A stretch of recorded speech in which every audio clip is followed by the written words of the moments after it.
Alam mo ba ang difference ng humility at humiliation? Humility, ikaw ang pumipili na bumaba, to give way, to let others shine. Humiliation, kapag ikaw ang ibinababa, pinapahiya ng iba. Pareho itong dinaanan ni Jesus.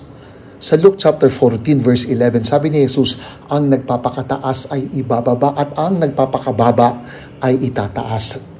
At siya mismo ang example, nagpakababa at ipinahiya. Pero dahil doon, siya itinaas ng Diyos. Philemon chapter 2 verse 8 to 9. Kung minsan dulot ng pagpapakumbaba, mas pinipili mong manahimik kaysa makipagtalo o aminin ang pagkakamali kapag nagkulang.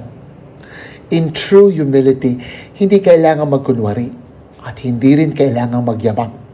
Kapag tagumpay, hindi sinosolo ang credit, kinikilala ang partisipasyon ng iba. There is humility in leadership. Kapag mas pinapahalagahan at inuuna ang iba higit sa sarili. Samantala minsan, ipinapahiya tayo. Masakit. Pero hindi pare-pareho ang humiliation. Kung ipinapahiya ka para lang apak-apakan, pinagmamalupitan ka. Cruelty. Kung ipinapahiya ka dahil sa katotohanan, tulad ng flood control corruption, accountability yon o dapat lang na may managot.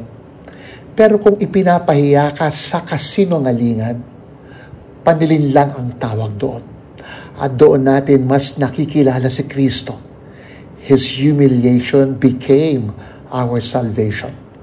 Sabi nga ni Santa Teresa ng Kolkata, humility is truth. And the truth is, we are nothing without God. Pakitulungan lumawak ang ating conversations with Father Jerome SVD. Pakitulungan ang Arnold Janssen Catholic Mission Foundation sa pagpapaaral ng libre sa mga dropouts through ALS. Tandaan, tibayan mo ang iyong loob, pinagdarasal kita.